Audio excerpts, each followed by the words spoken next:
Dando continuidade à exposição, à série de exposições na primeira carta de João, hoje nós trataremos a partir do capítulo 1, verso 5.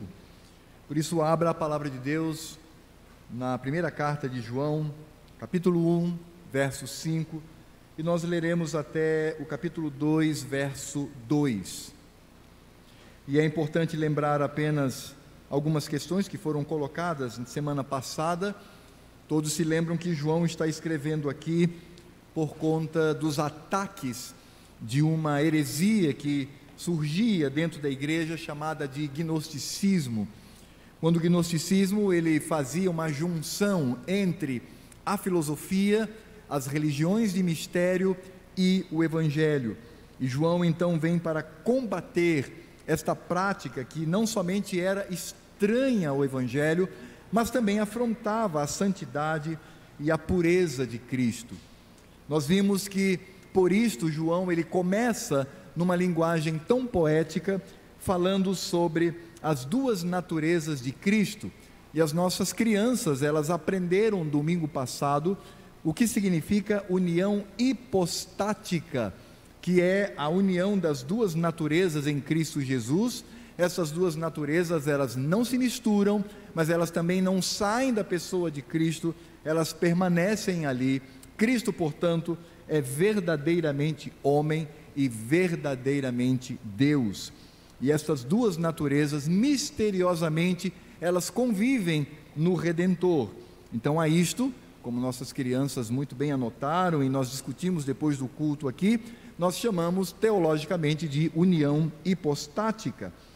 Hoje, portanto, nós vamos agora ver João entrando no assunto da sua carta, que é o combate contra a heresia da época. Nós também aprendemos que o gnosticismo, ele tinha um tipo de visão de mundo, essa visão era baseada num filósofo chamado Platão.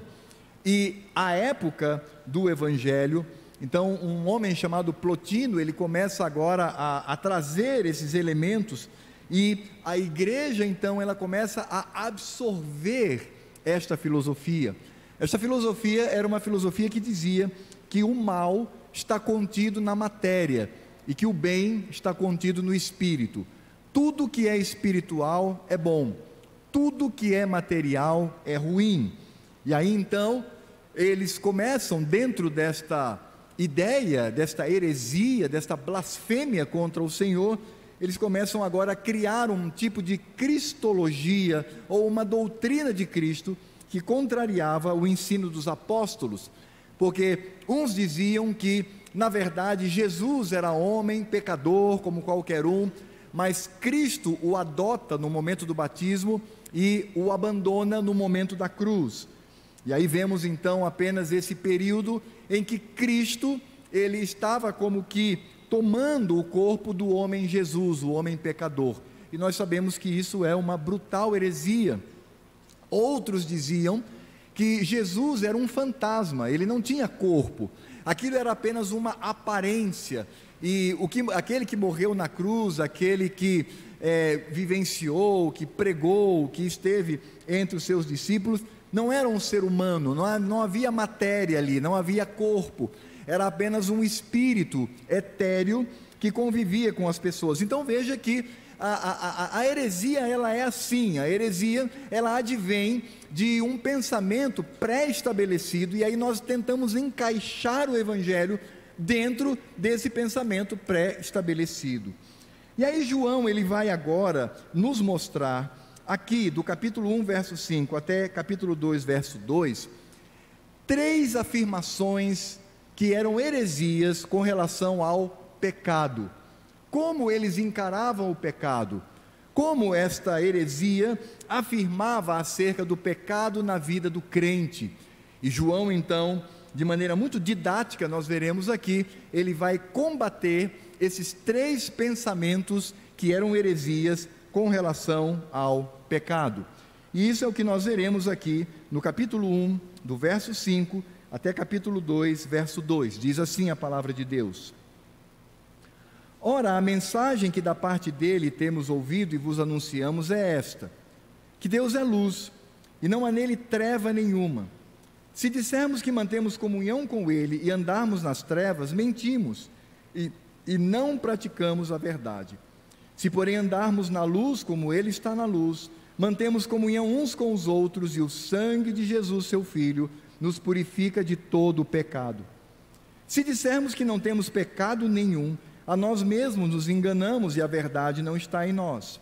Se confessarmos os nossos pecados, Ele é fiel e justo para nos perdoar os pecados e nos purificar de toda a injustiça. Se dissermos que não temos cometido pecado, fazemo-lo mentiroso, e a sua palavra não está em nós. Filhinhos meus, essas coisas vos escrevo para que não pequeis. Se todavia alguém pecar, temos advogado junto ao Pai, Jesus Cristo, o justo, e Ele é a propiciação pelos nossos pecados, e não somente pelos nossos próprios, mas ainda pelos do mundo inteiro. Oremos. Ó Deus e Pai bendito, fala agora a nós, Senhor, por meio de Teu Filho, que somente a voz de Cristo ecoe neste lugar, e a exemplo do zelo e do cuidado do nosso querido irmão, um dos nossos pais do passado, o apóstolo João, teve com a igreja naquela época, que tenhamos também hoje, zelo com a doutrina, com a teologia, com o conhecimento profundo, forte, maciço, daquilo que o Senhor nos revelou, e que sejamos, não como meninos, agitados de um lado para o outro por doutrinas satânicas, heresias humanas, por pensamentos de homens, mas que estejamos fiados, firmados, ó Deus, estribados, firmes na doutrina, na teologia, no conhecimento da Tua revelação. Por isso fala-nos, ó Deus, nesta noite, alertando-nos e encorajando-nos a isto. É o que nós te pedimos em nome de Jesus, a quem queremos ouvir a partir de agora. Amém. Veja que João, quando ele inicia aqui no capítulo 1, verso 5, ele já inicia com uma afirmação muito poderosa, que depois ele vai repetir ao longo da sua carta. Ele diz assim: ora, a mensagem que da parte dele temos ouvido e vos anunciamos é esta. Portanto, o que de fato João está dizendo aqui é afirmando que o que ele vai dizer doravante diz respeito ao que Cristo disse aos discípulos. Portanto, João aqui, ele vai mostrar que essa mensagem trazida não é dele, mas é do próprio Cristo. E aí nós já entendemos na maneira como ele expressa aqui a autoridade daquilo que ele vai dizer, que não vem dele. E é claro que, de maneira indireta, ele já está dizendo que todas as heresias que surgem no meio da igreja, que agora passa a fazer sucesso, todas as pessoas querem buscar, portanto, aquele tipo de manifestação, culto a anjo, visões, sonhos e uma tendência a olhar para o Espírito como manifestação da pura bondade e ao mesmo tempo buscando a mortificação da carne. Por isso eles não se casavam, não constituíam família, eles flagelavam o próprio corpo. Veja, tudo isso vem do homem, isso vem do ser humano, isso vem de um coração cheio de pecado. Então, quando João diz que essa é a mensagem que ouviu de Cristo e que agora anuncia, é porque vem daquele que é puro, daquele que tem a verdade que ele vai repetir tantas vezes quanto necessário aqui nessa carta. E a mensagem que ele vai trazer do Senhor é esta, é muito simples: que Deus é luz e não há nele treva nenhuma. É claro que se nós olharmos para essa expressão aqui, Deus é luz e não há nele treva nenhuma, nós não vamos encontrar essa frase como ela está descrita aqui nos evangelhos. Não há nenhuma parte do evangelho onde o evangelista diz que o Senhor Jesus olhou para os seus discípulos e disse: Deus é luz e não há nele treva nenhuma. Então aqui nós temos dois caminhos. Talvez aqui João esteja sintetizando todo o conhecimento e todo o ensino de Cristo, ou então, de fato, essa frase é uma frase que escapou dos evangelistas e eles não inseriram essa frase diretamente, mas nós podemos encontrar este ensino nos evangelhos. Sim, você pode dizer, bem, mas não é exatamente essa frase, é verdade. Cristo de fato mencionou este ensino, mas não está registrado da forma como João coloca aqui. Então apenas aqui temos conhecimento dessa construção frasal, da forma como ela se nos apresenta, mas nós vamos encontrar sim este ensino em Cristo Jesus. Por exemplo, Cristo mesmo, ele afirma que ele é a luz, e Cristo é Deus. Isso está muito claro. Por exemplo, lá em João, capítulo 1, verso 9, diz, a saber, João falando sobre Cristo, Cristo como a verdadeira luz que vinda ao mundo ilumina a todo o homem. Ou no Evangelho de João, capítulo 8, verso 12, de novo lhes falava Jesus dizendo, eu sou a luz do mundo, quem me segue não andará nas trevas, pelo contrário, terá a luz da vida. No capítulo 9, verso 5 diz, enquanto diz Cristo, estou no mundo, sou a luz do mundo. E no capítulo 11, nos versos 9 e 10 diz, respondeu Jesus, não são 12 as horas do dia? Se alguém andar de dia não tropeça, porque vê a luz deste mundo, mas se andar de noite, tropeça, porque nele não há luz. Então está aqui a mensagem. De fato, Cristo é Deus. Deus é luz, e não há nele treva nenhuma. É claro que aqui podemos olhar para todas as pessoas da Trindade, Deus Pai, Deus Filho e Deus Espírito Santo, mas essas pessoas, Pai e o Espírito Santo, estão devidamente representadas em Cristo Jesus, quando ele diz que ele é a luz do mundo. E quando o Senhor nos fala que de fato ele é a luz do mundo, nós vamos entender que, nesse sentido, nós em Cristo brilhamos. E isso é muito interessante, porque nós vamos perceber que nós também somos luz nesse mundo. Mas nós não somos luz como se essa luz fosse nossa, própria. Mas essa luz, ela reflete a luz de Cristo. Por isso em Mateus capítulo 5, de 14 a 16, o próprio Cristo nos diz, vós sois a luz do mundo. Não se pode esconder a cidade edificada sobre um monte, nem se acende uma candeia para colocá-la debaixo do alqueire, mas no velador, e alumia a todos os que se encontram na casa. Assim brilhe também a vossa luz diante dos homens, para que vejam as vossas boas obras e glorifiquem a vosso Pai que está nos céus. E Paulo lá em Filipenses 2,15 diz, para que vos torneis irrepreensíveis e sinceros, filhos de Deus, inculpáveis no meio de uma geração pervertida e corrupta, na qual resplandeceis como luzeiros no mundo. Então, quando nós encontramos aqui a mensagem de Cristo, de que Ele como Deus é luz, e que Deus é luz e não há nele escuridão nenhuma, aqueles que estão em Cristo Jesus também são luz nesse mundo. Até porque nós sabemos que o Sermão do Monte, o texto que eu li inicialmente, ele não está colocando ali aquilo que eu tenho que procurar na minha vida manifestar, ou seja, Cristo não está dizendo no Sermão do Monte que eu devo buscar sempre ser a luz, não, ele está dizendo que eu sou a luz do mundo, e nós somos de fato a luz do mundo em Cristo Jesus. Então, quando nós olhamos para essa expressão luz, que de fato é uma linguagem figurativa, ela vai significar três aspectos importantes que o próprio João nos manifesta aqui. O que significa luz para a linguagem de João?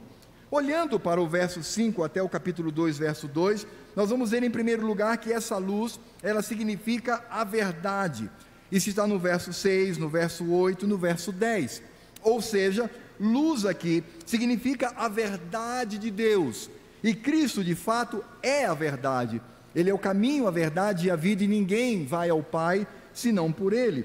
Então, quando encontramos aqui que Deus é luz e que nós devemos andar na luz, significa dizer que nós devemos encher a nossa mente da verdade de Cristo, da doutrina de Cristo, da teologia de Cristo que se encontra na Escritura Sagrada. Mas essa palavra, luz, ela não significa apenas a verdade, mas ela significa também a pureza. Então ela não é apenas um conhecimento na nossa mente da verdade, da doutrina, mas ela é também o condicionamento moral que nós temos que ter na nossa mente, no nosso coração. Isso nós encontramos no verso 9 e no capítulo 2, versos 1 e 2 do texto que estamos aqui expondo. Então, luz significa aquilo que se torna conhecimento na minha mente, portanto, a verdade. Luz também é aquilo que faz com que eu venha condicionar a minha vida moralmente, então é a pureza, mas luz também é a minha maneira de andar. E o que eu estou aqui trazendo para os irmãos, talvez alguns já devam ter percebido, luz aqui diz respeito ao que está no meu interior, na minha mente, diz respeito às minhas convicções e diz respeito ao meu cotidiano, diz respeito à minha vida diária, naquilo que eu vivo. Portanto, também significa andar, que é conduta diária, e nós encontramos isso nos versos 6 e verso 7. Então, quando João ele inicia dizendo que Deus é luz e não há treva nenhuma, ele está trazendo essa aplicação para nós, para que também vivamos nele como luz de Cristo, enchendo a nossa mente da verdade, tendo as convicções morais segundo a lei de Deus e andar conforme a vontade do Senhor. Agora, por que há essa afirmação? Por que João inicia aqui o seu argumento dizendo: ora, a mensagem que da parte dele temos ouvido e vos anunciamos é essa, que Deus é luz e não há nele treva nenhuma. Não há nenhuma dúvida, queridos, de que o que João de fato está trazendo aqui nessa afirmação já é o combate contra a heresia gnóstica. Ele está de fato aqui trazendo o contra-argumento, como eu disse no início, de 3 afirmações que esses hereges faziam dentro das igrejas. E vejam, eles estavam de fato roubando e ganhando o coração dos crentes.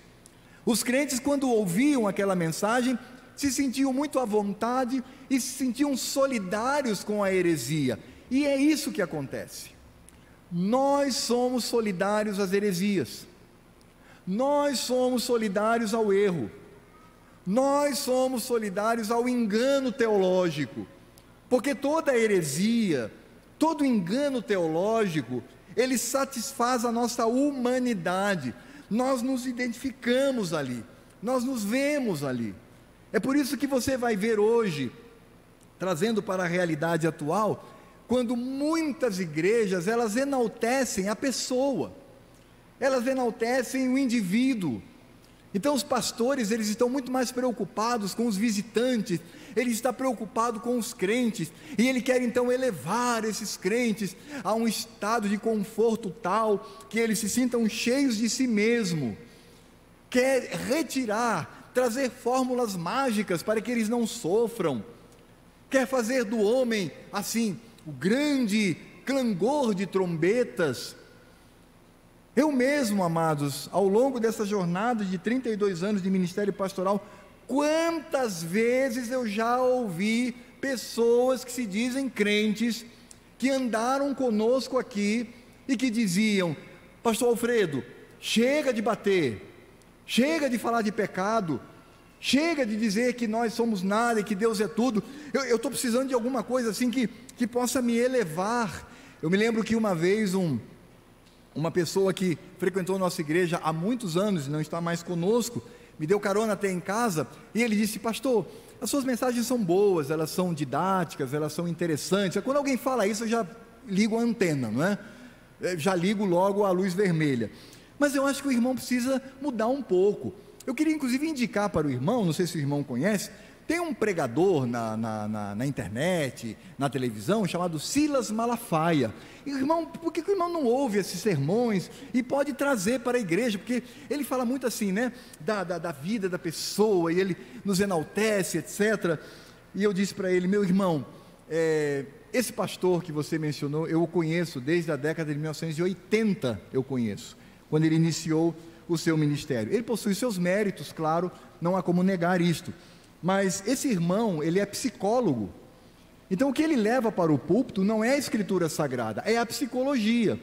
E qual é o problema disso? É que a psicologia é uma tentativa de compreender a alma humana pelas percepções do ser humano.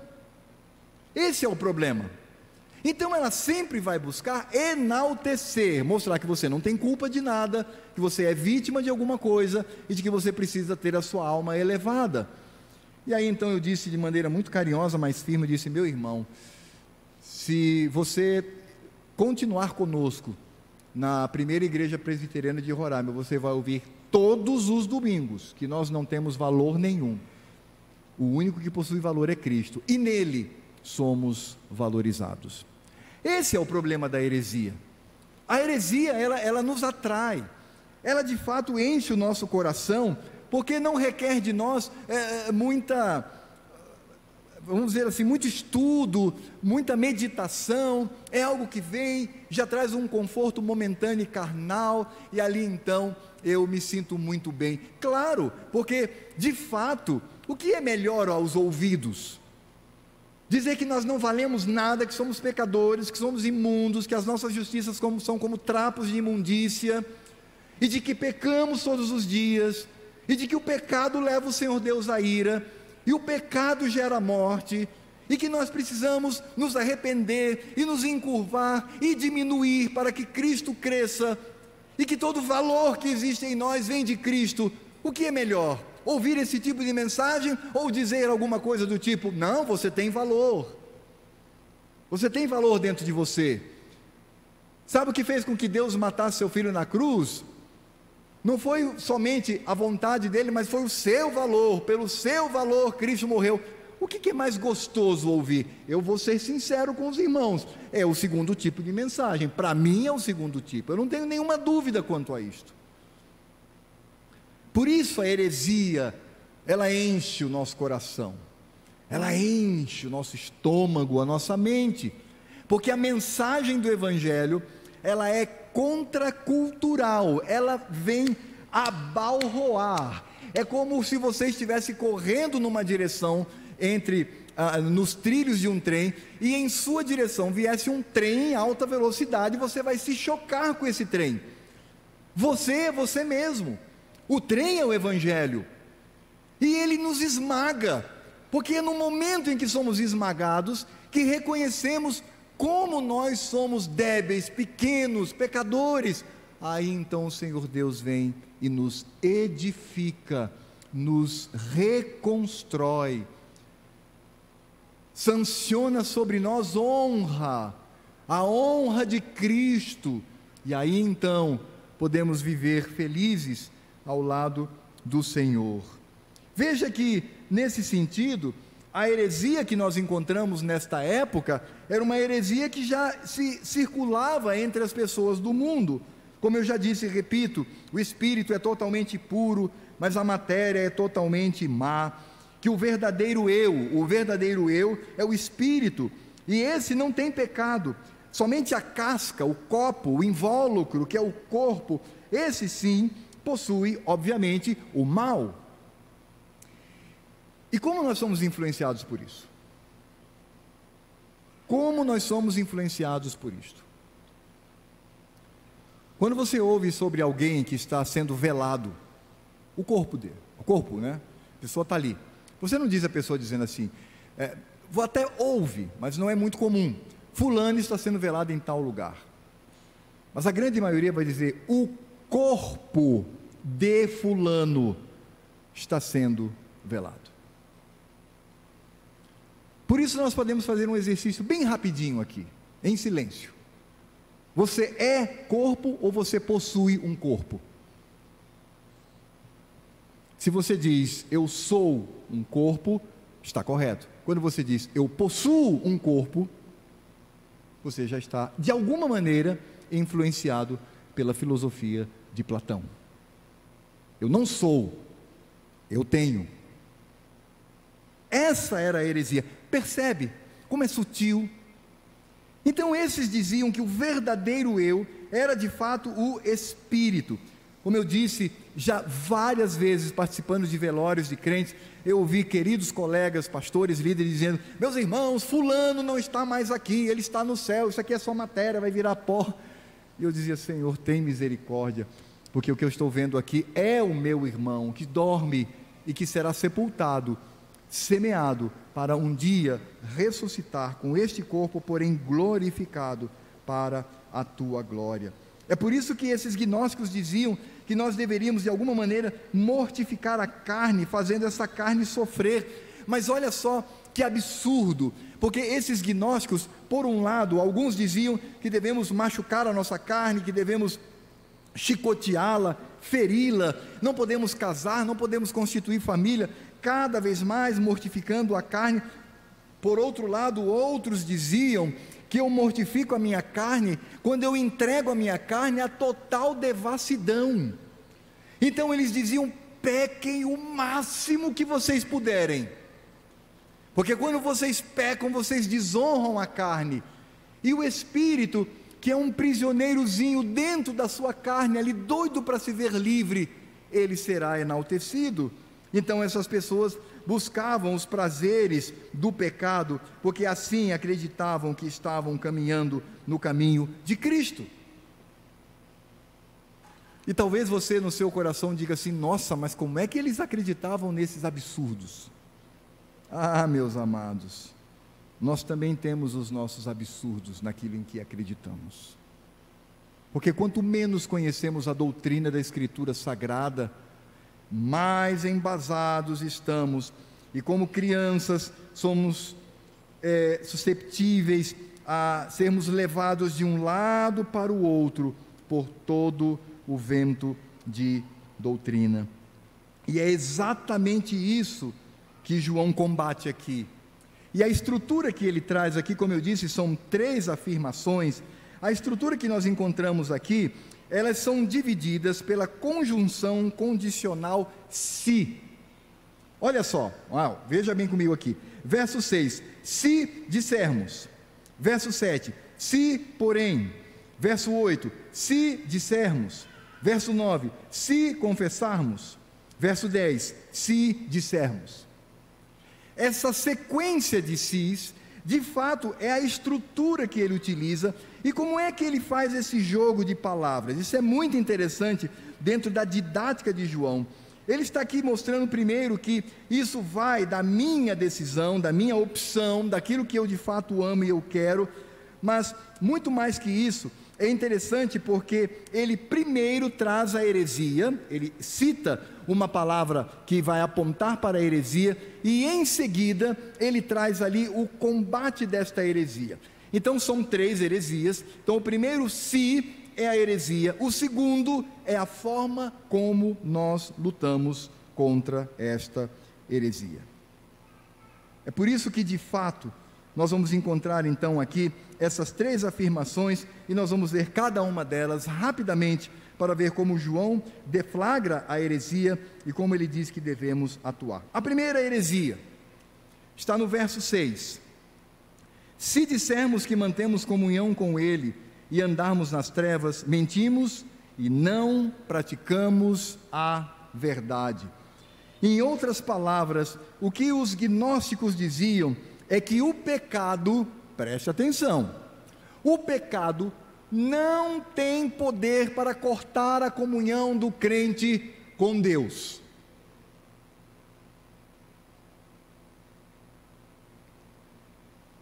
E sabe o que me assusta? É que a maioria dos evangélicos pensam assim também. Eles dizem: eu peco, mas nada vai me separar do amor de Cristo. Ainda usa o texto de maneira totalmente indevida. Essa heresia é uma heresia muito forte dentro das igrejas. Como eu disse, a heresia é doce, é atraente, bela aos nossos olhos. É como aquele fruto que a nossa mãe Eva contemplou e comeu desobedecendo ao Senhor. O fruto lhe era agradável aos olhos. Como assim o pecado não rompe essa nossa comunhão? Isso é uma mentira. Por isso que quando nós encontramos aqui João dissermos, quando ele afirma categoricamente, se dissermos que mantemos comunhão com Ele e andarmos nas trevas, mentimos e não praticamos a verdade. Ele utiliza aqui o verbo andar, e esse andar significa minha vida, e trevas significa o pecado. E de fato isto é uma heresia diabólica. O próprio Cristo, mencionando a verdade, no Evangelho de João capítulo 8, 44, ele diz: vós sois do diabo, que é o vosso pai, e quereis satisfazer-lhes os desejos.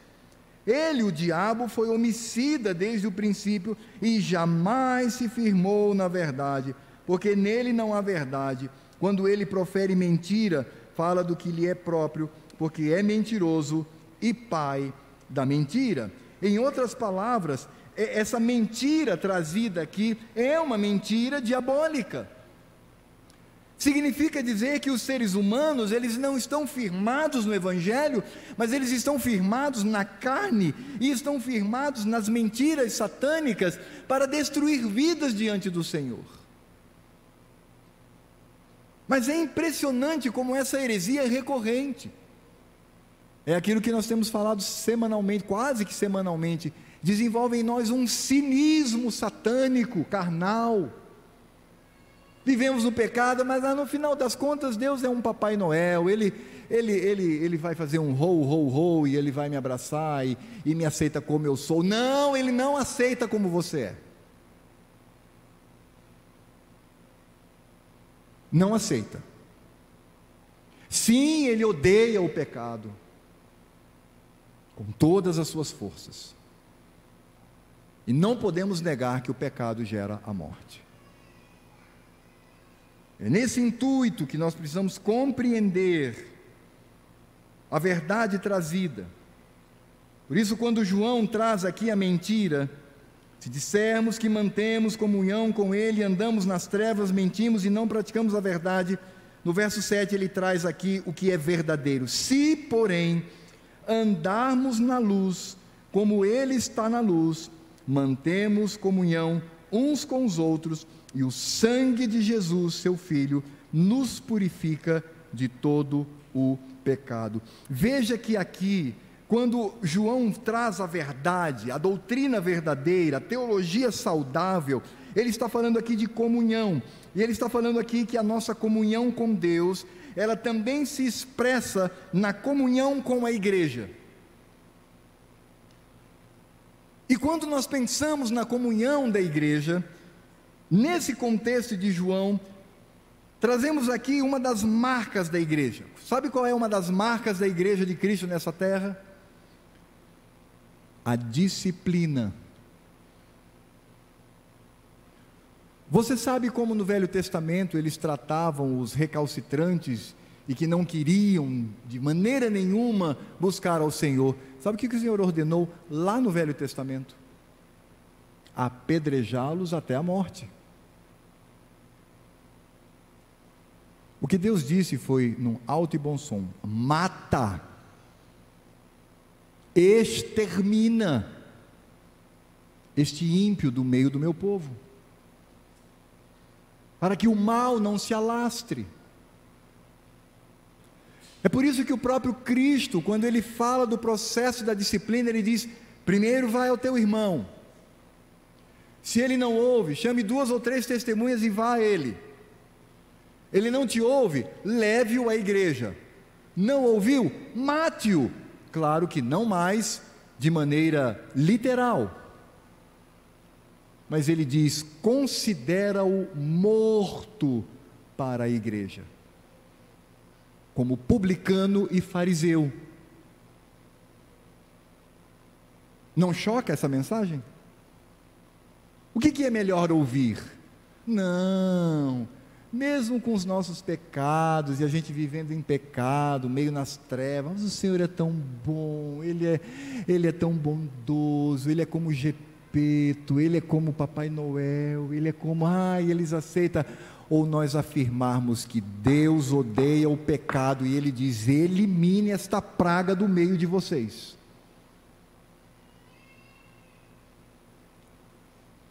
É por isso que nós temos aqui, quando João fala da comunhão da igreja, se dissermos que mantemos comunhão com Ele, andamos nas trevas, mentimos e não praticamos a verdade, esta é a heresia.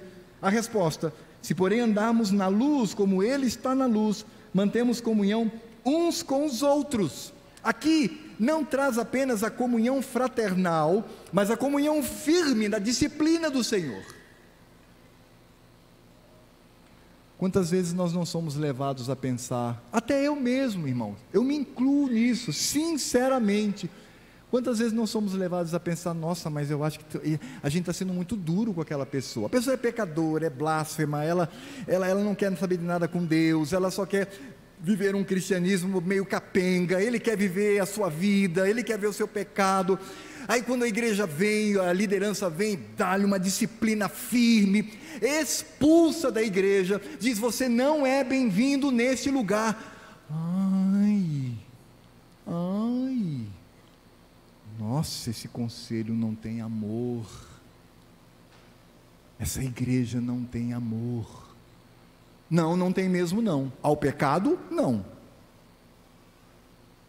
Ela tem amor por Cristo e pela pureza. Porque se nós encontramos pessoas de dentro da igreja que caem em pecado, mas se arrependem, choram o seu pecado, buscam ajuda, querem ser auxiliados pelo poder de Deus, estes são bem-vindos. Venha, meu irmão, você é pecador tanto quanto eu, talvez eu até seja mais pecador do que você, vamos juntos caminhar. Agora, aqueles que são cínicos, de fato a igreja não pode permanecer com ele na comunhão dos santos. E é claro que nesse sentido, nós encontramos que a possibilidade dessa comunhão e a possibilidade desta santidade está apenas em Cristo Jesus.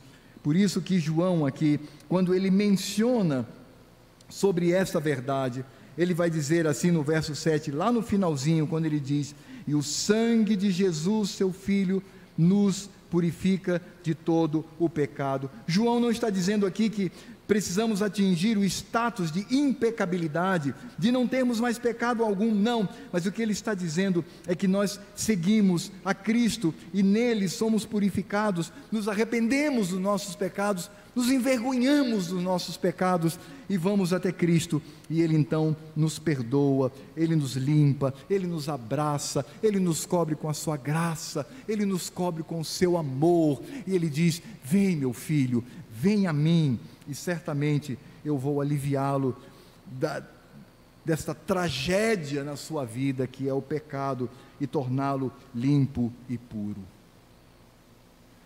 Por isso, quando João trata sobre esta heresia, que o pecado não rompe a nossa comunhão com Deus, ele parte já para a segunda, que está no verso 8 e 9. Ele diz assim: se dissermos que não temos pecado nenhum, a nós mesmos nos enganamos e a verdade não está em nós. Se confessarmos os nossos pecados, Ele é fiel e justo para nos perdoar os pecados e nos purificar de toda a injustiça. Veja que João, ele está trazendo aqui mais uma heresia e ao mesmo tempo ele está evitando qualquer tipo de engano com relação ao que ele disse nos versos anteriores. Porque ele diz o seguinte: se você diz estar em Deus, mas anda nas trevas, você é mentiroso. Você é mentiroso. Você tem que andar na luz e estar em comunhão com a igreja e ser perdoado por Cristo. E aí talvez alguns digam assim: bom, então na igreja nós vamos ter uma casta de crentes que são impecáveis e que vivem uma vida totalmente santa e pura, não são mais assolados pelo pecado. João diz: não, isso não é verdade. Isto não é verdade, porque se dissermos, verso 8, se dissermos que não temos pecado nenhum, a nós mesmos nos enganamos e a verdade não está em nós. E esta era uma heresia gnóstica, porque o que os gnósticos diziam: quem é o seu verdadeiro eu? Não é o seu corpo que tem pecado, mas é a sua alma, é o seu espírito, e o seu espírito não tem pecado. Era exatamente isso que eles diziam. Por isso que ele está falando aqui desse ambiente interno da própria natureza humana, que é a alma, e eles acreditavam nisto. por isso eles não tinham muita preocupação com confissão de pecados. Aliás, eles diziam: o meu verdadeiro eu, tomado por Cristo, ele se torna impecável. E é claro que isso, amados, é um auto-engano, porque é uma tolice de tamanha ignorância que nos choca diante da doutrina do Evangelho.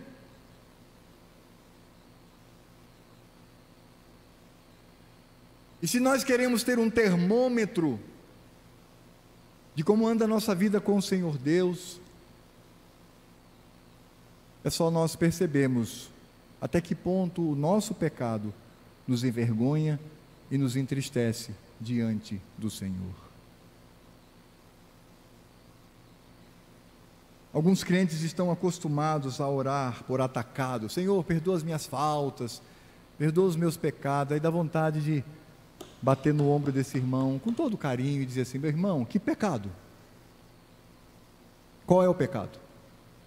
Pode ser até os que não são ocultos, mas fale, dê nome a eles.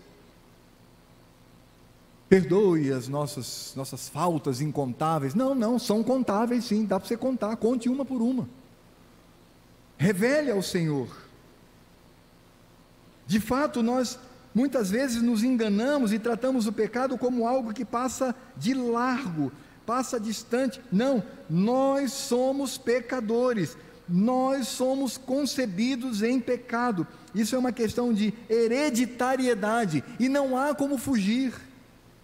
Não há como fugir desta situação, porque a nossa natureza é pecaminosa. Se uma criança nasce com um problema grave de saúde e ela não tem as suas faculdades mentais normais, ela nasce como um vegetal, ela está deitada na cama, recebendo o respiradouro, vai até os 15, 16 anos, naquela condição, nunca falou, nunca agiu, nunca se gesticulou, nunca andou, viveu ali inerte na cama.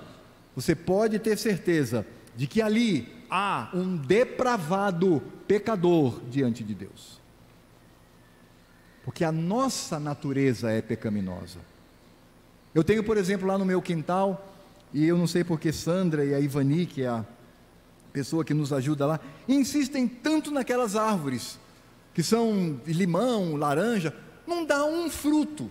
Entra ano, sai ano, e lá está a Ivani cortando, e arrumando, afofando a terra, suando e tal. Eu digo: Ivani, vamos cortar essa porcaria. Não, um dia vai frutificar. Mas está lá, nunca frutificou, nunca deu um fruto. Mas eu sei que se trata de um limoeiro. Sabe por que eu sei que é um limoeiro? Porque eu chego próximo dela e vejo a sua estrutura. Eu pego a sua folha, quebro ao meio e cheiro. Isso aqui é um limoeiro. Dá até para você discernir entre um limoeiro e uma laranjeira. Mas como que pode ser acusado de ser limoeiro se ela nunca deu um fruto, nunca deu limão? Eu vou dizer: porque a natureza dessa árvore independe se ela frutifica ou não. Assim somos nós. A nossa natureza é pecaminosa diante do Senhor. É por isso que isso faz com que vejamos claramente a obra do Senhor, as misericórdias do Senhor. É por isso então que João, aqui no verso 9, traz a verdade. Ele diz: se confessarmos os nossos pecados, Ele é fiel e justo para nos perdoar os pecados e nos purificar de toda injustiça. Assim como Ele mesmo afirmou: se porém andarmos na luz como Ele está na luz. Ele diz: a verdade é, se confessarmos os nossos pecados, Ele é fiel e justo. Não devemos nos enganar. A palavra aqui, confessar, eu vou pronunciá-la na língua grega, porque você vai saber do que eu estou falando.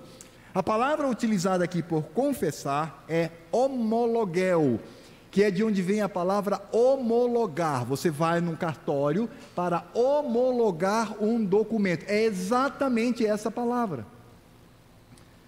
Por isso significa dizer o mesmo, atestar que é a mesma coisa.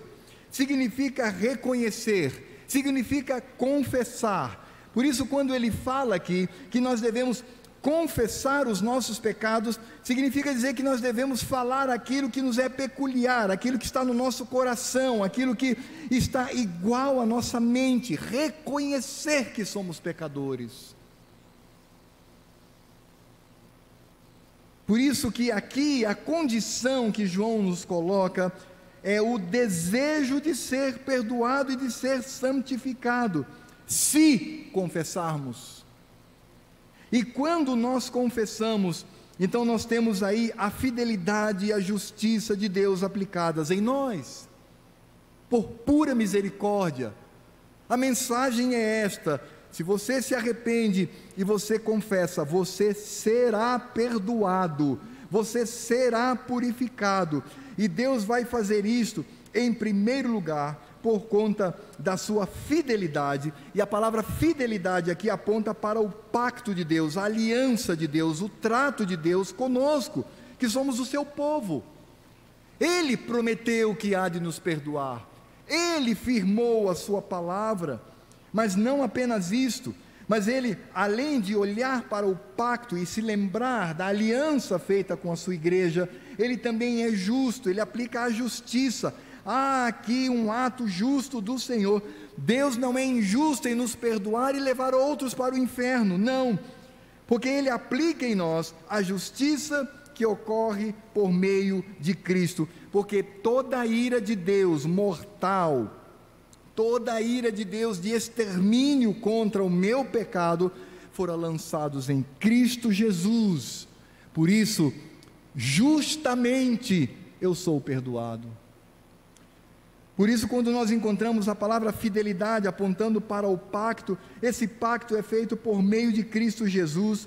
Quando ele fala aqui sobre ser justo e justiça, aponta para a justiça que se dá por meio de Jesus. Por isto, devemos fugir da mentira, quando afirmavam: meu espírito não peca. Não, ele peca sim. Por isso, precisamos reconhecer e ter, pelo pacto e pela justiça de Deus em Cristo Jesus, o perdão. Por isso Ele nos purifica, nos limpa de todo o pecado. E a terceira heresia que nós encontramos aqui, que João vai combater, a primeira é: o pecado não rompe a nossa comunhão com Deus. A segunda heresia é: não temos em si uma natureza pecaminosa. A terceira heresia é o fato de que eles dizem: nós podemos chegar a um status de não praticar mais o pecado. Veja o que ele diz aqui no capítulo 2, versos 1 e 2. Ele diz assim: se dissermos, pois, verso 10, melhor dizendo, se dissermos que não temos cometido pecado, fazemo-lo mentiroso, e a sua palavra não está em nós. Filhinhos, essas coisas vos escrevo para que não pequeis. Se, todavia, alguém pecar, temos advogado junto ao Pai, Jesus Cristo justo, e Ele é a propiciação pelos nossos pecados, e não somente pelos nossos próprios, mas ainda pelos do mundo inteiro. Qual é a heresia aqui? A heresia é: nós podemos chegar a um status de não praticarmos mais pecado. Se você acha que essa heresia não existe mais, há mais ou menos 5 anos veio um pregador aqui e pregou numa das nossas igrejas presbiterianas para jovens, e no meio do estudo que ele deu, ele disse: nós podemos lutar para alcançar um status em que não pecamos mais diante do Senhor. Isso foi dito dentro de uma igreja presbiteriana aqui de Boa Vista. Não foi a nossa, claro, mas foi dito isto. E João está combatendo esta heresia. Por isso ele vai mostrar aqui a mentira. O primeiro se refere à mentira, como nós vimos aqui no verso 10. Se dissermos que não temos cometido pecado, fazemo-lo mentiroso, e a sua palavra não está em nós. Veja que aqui João ele traz uma centelha, ou seja, uma parte do que a blasfêmia pode causar na nossa vida, dizendo que se nós assim afirmamos, fazemos do nosso Deus mentiroso. E é exatamente isto que a heresia faz. A heresia, ela tem a capacidade de fazer com que o nosso coração e a nossa mente bradem alto e bom som: Deus mente. Porque embora a sua palavra nos traga uma verdade contundente e clara, mas eu tenho a minha verdade, e eu vou aplicar essa minha verdade humana e carnal dentro da igreja. Por isso que toda heresia é uma blasfêmia, toda ela, porque ela não só mente contra o Senhor, mas em certa medida tenta fazê-lo mentiroso. É por isso, amados, que nós precisamos, e é uma observação que eu faço aqui, nós precisamos conhecer doutrina da Escritura Sagrada. Não fique nessa bendita superfície, não fique apenas acomodado num conhecimento mínimo do Evangelho. Você que tem 15 anos, 20 anos, 30 anos de Evangelho e não cresce nada. Você ouve qualquer porcaria na televisão de um desses pregadores gospel e você fica em dúvida, com elementos que às vezes são básicos para o Evangelho. Por isso aqui mostra que devemos conhecer doutrina, porque senão nós iremos blasfemar contra o nosso Deus. Veja que basta ver aqui a expressão que João utiliza: se dissermos que não temos cometido pecado, fazemo-lo mentiroso, e a sua palavra, a sua lei, a sua doutrina não está em nós.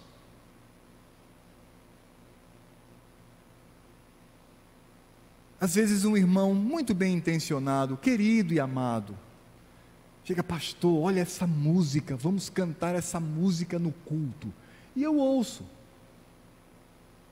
porque a turma do Agnes sabe como eu amo ensinar músicas novas. Talvez eu seja um dos mais chatos para trazer músicas novas. E quando eu ouço, irmãos, heresia do começo ao fim, ou então heresia numa só parte, ou heresia numa expressão, e aí eu digo assim: meu irmão, não dá para cantar essa música ela contraria a Escritura Sagrada nisso, e nisso, e nisso. E eu já ouvi muitos queridos irmãos, são crentes, mas disseram assim: ai pastor, é isso que me irrita no senhor, o senhor é muito radical. Por que nós podemos cantar mentiras no culto? Fazer de Deus mentiroso? É salutar cantar músicas que dizem: quero que valorize o que você tem, você é um ser, você é alguém tão importante para Deus. Pare de ficar sofrendo com lutas e dor nesse seu complexo interior, dizendo às vezes que não é ninguém. Não, eu vou dizer que eu não sou ninguém toda a minha vida, porque importa que eu diminua e Ele cresça. A música pode ser linda. Como cantar aqui pedindo para que Deus me ressuscite? Remove a pedra, olha para mim, ressuscita-me, quando isso é uma heresia, porque Ele já me ressuscitou e me fez assentar nos lugares celestes em Cristo Jesus. Amados, nós precisamos conhecer doutrina, para que cantemos a palavra, oremos a palavra, vivamos a palavra, porque podemos correr o risco, como a expressão de João, de que essa palavra não está em nós. Por isso ele vai mostrar qual é a verdade nisso tudo, a partir do verso 1 do capítulo 2, ele diz assim: filhinhos meus, essas coisas vos escrevo para que não pequeis. A impressão que eu tenho é que João está dizendo assim: filhinhos, meus queridos filhos, eu sei que a mensagem é dura, eu sei que você deve estar se remoendo aí, porque você ama essas heresias, mas filhinhos, eu estou escrevendo isso para que vocês não pequem mais, para que vocês andem conforme a vontade do Senhor. Imagino eu no meu coração, o pastor João escrevendo para as igrejas da Ásia, está dizendo: meus filhinhos, eu estou pastoreando, eu não estou falando daquilo que eu gosto ou quero, eu estou falando daquilo que engrandece o nome de Cristo. Eu quero que a verdade esteja em vocês, a verdade do Senhor. E aí ele diz: eu escrevo para que vocês não pequem, mas, filhos, vocês ainda vão pecar. E quando vocês pecarem e tiverem a atitude correta, vocês possuem um advogado junto ao Pai. Essa palavra advogado, ela é na língua grega, e eu vou citá-la porque ela é um termo técnico dentro da nossa teologia bíblica. Ela é parácletos. Pará é uma preposição que significa junto, estar junto. Kletos é chamado ou vocacionado. Então essa palavra significa dizer literalmente, alguém que é vocacionado para estar junto. Por isso que essa palavra parácletos, ela foi para o latim como advocatus. A palavra advocatus tem o mesmo significado da palavra grega. Ad em latim significa junto, vir, juntar-se. E vocacius ou vocatus significa convocado, significa alguém que tem essa vocação, ele é vocacionado. Então, advocatus significa estar junto a alguém para ajudá-lo. É de onde vem a palavra do português advogado, que é a palavra muito bem traduzida aqui, e que também traz a ideia de consolo, de consolador, de alguém que consola. Então o que João está trazendo aqui é uma verdade tão linda, dizendo: filhinhos, lutem contra o pecado, mas quando vocês pecarem e se arrependerem, não se preocupem, porque vocês possuem a Cristo como seu advogado junto ao Pai. Esse Cristo que advoga em nossa causa, olhando e apresentando ao Senhor a sua morte na cruz por você. É por isso que nós vamos entender Romanos capítulo 3, de 23 a 26, quando Paulo diz: pois todos pecaram e carecem da glória de Deus, sendo justificados gratuitamente por sua graça, mediante a redenção que há em Cristo Jesus, a quem Deus, preste atenção, a quem Deus propôs.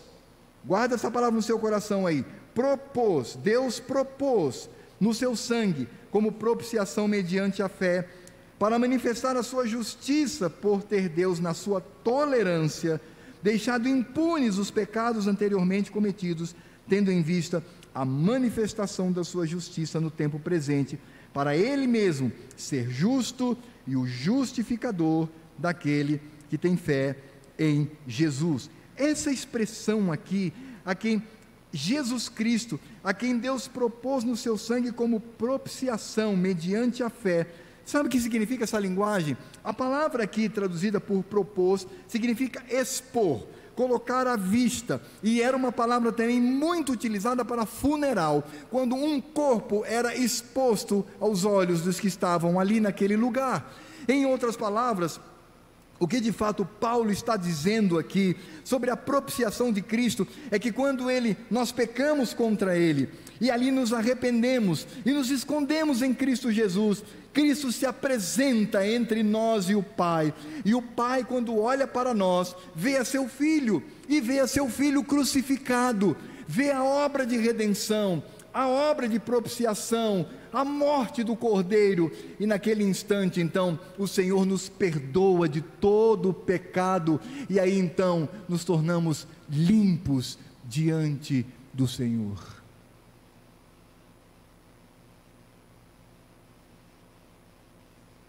Por isso que nós encontramos aqui, amados, a expressão de que Cristo faz isto. E João, ele diz, ele não faz apenas pelos nossos próprios. Em outras palavras, João está dizendo, ele não faz isso apenas para os crentes ali da Ásia, mas pelos crentes que estão espalhados pelo mundo inteiro. Onde há um crente, ali está o perdão, a graça e a misericórdia do Senhor. Por isso que aqui nós temos, amados, a doutrina da salvação, a doutrina da santificação em Cristo Jesus. Isso aqui é doutrina pura, é teologia acerca destes assuntos. João está ensinando aquelas igrejas como eles deveriam olhar para a salvação, a santificação e o próprio Cristo, porque Cristo é a luz do mundo, Ele é o caminho, Ele é a verdade, Ele é a vida. É Cristo quem nos purifica com o seu sangue derramado, proporcionando o perdão. Cristo é o nosso advogado, é o nosso paráclito, é aquele que vem para junto de nós. Ele foi enviado pelo Pai e vocacionado a estar ao nosso lado. Por isso ele diz: olha, eu vou subir, mas eu não vou deixá-los sozinhos, o meu Espírito estará com vocês, e Ele será o Consolador, o advogado, o paráclito na vida de vocês. Vocês não ficarão órfãos, mas eu estarei com vocês. Por isso que João aqui, ele dá o tiro de misericórdia contra aquela heresia, retirando toda a vaidade e cinismo que elas proporcionavam, e lançando os crentes para o colo, para o centro, para o regaço da misericórdia e da graça de Deus. E Deus assim o fez porque escolheu nos amar em Cristo Jesus, nos escolher em Cristo Jesus, nos salvar em Cristo Jesus e nos levar para o céu para todo sempre em Cristo Jesus. Quais são as aplicações que podemos trazer aqui nessa noite? São bem rápidas e diretas. A primeira delas, irmãos, é: por favor, cuidado com as heresias, cuidado com musiquinha gospel, cuidado com pregador de internet, cuidado com isso, meu amado. Sobretudo no que diz respeito ao pecado. É preciso que entendamos que essas pessoas, elas dizem que o Senhor Deus, Ele olha para o seu valor, Deus Ele te aceita como pecador, e você continua como pecador, e Deus está ali com você praticando pecado. São pessoas que manifestam uma graça libertina que não está no Evangelho. Cuidado com isso, irmãos. Muito cuidado com isto. Precisamos ouvir não aquilo que massageia o nosso ego, ou como Paulo disse, lembra?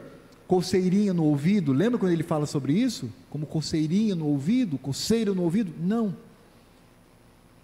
Mas devemos estar sempre ao encontro daquela mensagem que muitas vezes é um espinho na minha carne, e que o Senhor, pela sua graça, me transforma. Precisamos lembrar também, amados, que a nossa santificação é uma luta constante contra o pecado. Nós lutamos todos os dias, e por favor, não baixe a sua guarda. Muitas desgraças e tragédias nos lares, de pecados vergonhosos, não acontecem da noite para o dia, mas são cultivados no coração e não são tratados conforme a Escritura Sagrada. Amados, nós precisamos aprender a nos constranger diante do perdão que o Senhor Deus nos dá, porque eu sei que esse perdão custou a vida do meu amado Cristo, que morreu de forma ignóbil, humilhante e cruel, para que estivéssemos aqui nessa noite, em plena comunhão com o Senhor. O perdão de Deus sobre a minha vida deve me levar ao temor e ao constrangimento, e claro, também à alegria de uma graça imerecida. E por fim, precisamos entender que a nossa comunhão com Deus Pai se dá por meio do Deus Filho, o nosso advogado, que age no nosso meio pelo Espírito Santo. Nunca esqueça isto. Como eu disse no início e repito, Deus não trata conosco diretamente, mas Ele trata conosco por meio de seu Filho, Cristo Jesus, que presente está pelo seu Espírito Santo. Oremos. Senhor Deus e Pai, muito obrigado, porque podemos ver o teu servo, o pastor João, o líder, preocupado, ó Deus, com as heresias daquela época e combatendo com a tua palavra. Ó Deus, que saiamos daqui convictos da necessidade de conhecermos doutrina, de conhecermos a tua palavra, para não pecarmos contra ti. A própria história mostra como a igreja se afastou do Senhor e como nós devemos lutar para permanecer próximo a ti, não pelas nossas vontades, mas por aquilo que o Senhor nos revelou. Dá-nos força em teu Filho, para que sejamos fiéis e sabedores de que, quando pecamos, nos arrependemos e confessamos, o Senhor aplica a sua justiça, o seu pacto, a sua fidelidade, para nos limpar e nos purificar de todo o pecado. Não permita, ó Pai, que as heresias, sejam pelas músicas, sejam por pregações espúrias, sejam por livros ou qualquer outra situação, encontrem guarida no nosso coração, mas que sejamos firmes na tua palavra. E agora que a graça do Senhor Jesus, o amor de Deus Pai, a comunhão, a consolação e toda a obra do Espírito Santo estejam sobre a minha vida e sobre a vida dos meus queridos irmãos nesta noite e para todos sempre, até que Cristo volte. Maranata, vem, Senhor Jesus. Está encerrado.